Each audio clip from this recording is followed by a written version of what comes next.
Hi everyone, welcome back to the Property Finance Podcast. And today I want to talk about a question that comes up all the time whenever we're doing kind of talks on courses or even off the back of the podcast or just generally on social media, which is how much skin do you actually need in the game? And what we're talking about when we say it's not actually literal skin, but kind of how much equity, how much hurt money, all that kind of thing. So you'll always hear lenders talk about hurt money, skin in the game, equity in the deal.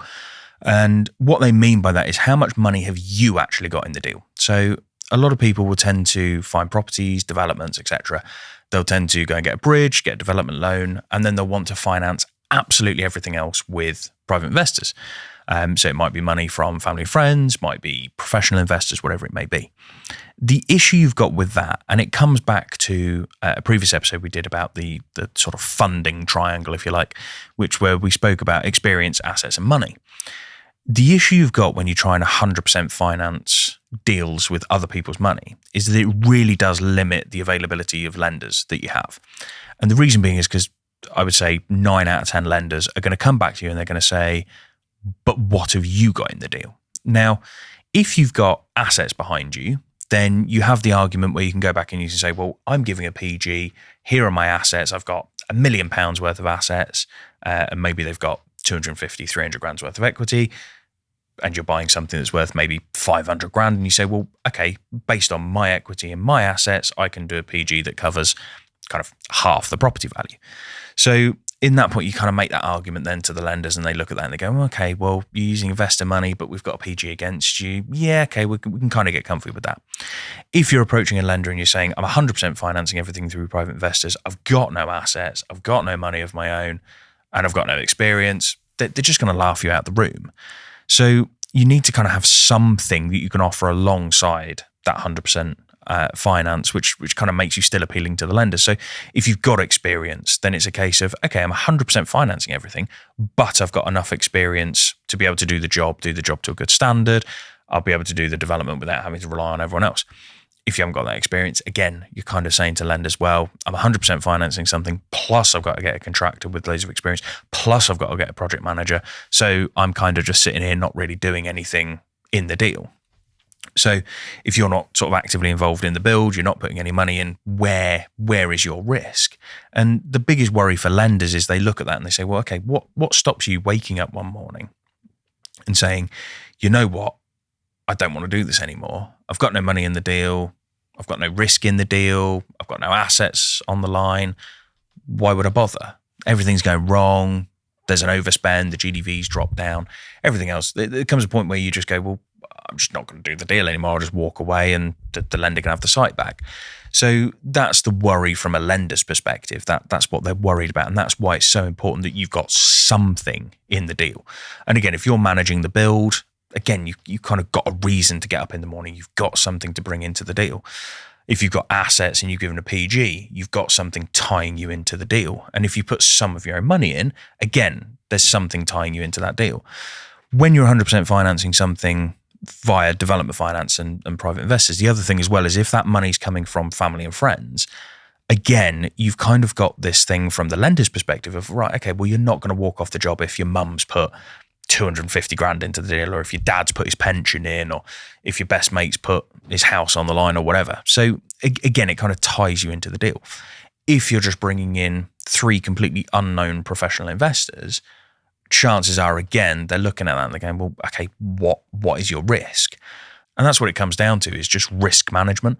So they just want to understand from your perspective, what is stopping you from walking off site? And that's the argument that you have to put forward. And that's why the funding triangle comes in so important as to kind of what you can put forward as those 3 points, how the investments are structured and everything else. So when lenders say, how much skin have you got in the game? Minimum normally on development finance is 10% of total cost. So they want you to have 10%. We had one yesterday that came in where we're probably going to get away with 5%. Because we've managed to kind of negotiate back and get that down to 5%. You might put more in if you've got no assets and no experience, for example. The lender might want you to put 15% in. So it really does depend on the deal, the structure, everything else. But as a rule of thumb, normally you need to have 10% of total cost. So that's your purchase plus your build. And that needs to go in as your own money. And it can't be investor money. So it has to be your own personal cash in that deal. If you're not putting that 10% in, then everything that we've spoken about previously becomes relevant in terms of showing something that you can do as part of the deal and kind of negotiating that 10% away based on other elements of the deal. But we've done plenty of deals where people have put none of their own money in the deal. The only caveat to that I would say, and this is something that really, really winds me up on social media, is a lot of people say, oh, yeah, you can do deals with no money down, this, that, the other. The only difficulty you have with that is who's paying for the valuation, who's paying for the legal fees, who's paying for the QS fees, who's paying for the stamp duty, who's paying for the VAT on the purchase, because all of these things are not funded by the lender because they're all costs that come out before you even get started. So when people say, oh, you can do deals with none of your own money or without putting any cash in, well, you can, but who's paying for all these things? Because it's very difficult to find an investor who's going to pay for a speculative valuation, because that valuation can make or break a deal. It's very difficult to find an investor who's going to pay for your legals because, again, speculative. Very difficult to find someone who's going to pay for potentially your QS report because, again, it's speculative. You're paying money out on something that you've got no security on and that may or may not go ahead. The stamp duty and VAT is slightly different because you've obviously got the asset at the point that you kind of push those forward. But when it comes to valuation, legals, QS reports, they're big, chunky bits of cash that you've got to put out. And I had a call with someone this morning who we were speaking about the purchase of a portfolio. And he sort of said, oh, I don't want to put any cash in. I was like, yeah, that's fair enough. I said, but who's paying for the valuation? Oh, I thought the lender would pay for that. Well, no, because you're doing the valuation before the loan is in place. You've got to pay for that valuation in order to then get the lender to lend the money. So I said, it's an upfront cost. And it was a bit of a deal breaker for him because it was probably a 15 grand valuation. It's a big portfolio. It's a lot of money to try and find. So when people say you can do money with no cash, I really would hasten to add, you need to think about having some cash because you've got to pay for these professional fees. You might have investors who are willing to come in and cover those costs, but what do you do if that deal then doesn't go ahead? You've got a 15 grand valuation fee that you've paid out on a deal that doesn't go ahead. You've then got to find that 15 grand to pay back an investor. So you've really got to think about these things. And this is stuff that doesn't come up on courses or education or anything like that. They don't talk about this stuff. And I think it's really, really important to remember that you're going to have to put that money in.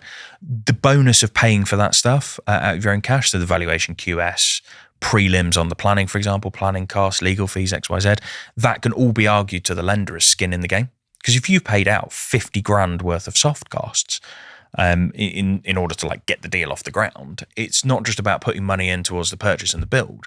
You're paying for stuff before you even get started. So again, that can be an argument back to the lender of, well, actually they've paid out 50 grand already, which is a big sum of money. So why would they walk away? So hopefully that's been helpful. Hopefully it gives you a bit of an idea of what you need to look at when you're kind of analysing deals and this whole skin in the game thing that lenders speak about. So hopefully that gives you a bit of knowledge. And obviously that bit we've spoken about with private investors and paying for valuations and QS reports and everything else. I know I've mentioned it before, but it's a really, really big thing that I think a lot of people need to keep in the back of their mind. But yeah, if that's been helpful, please like, subscribe, all the usual stuff. Comments on Spotify, reviews on the podcast would be much appreciated. But otherwise, I'll catch you on the next one.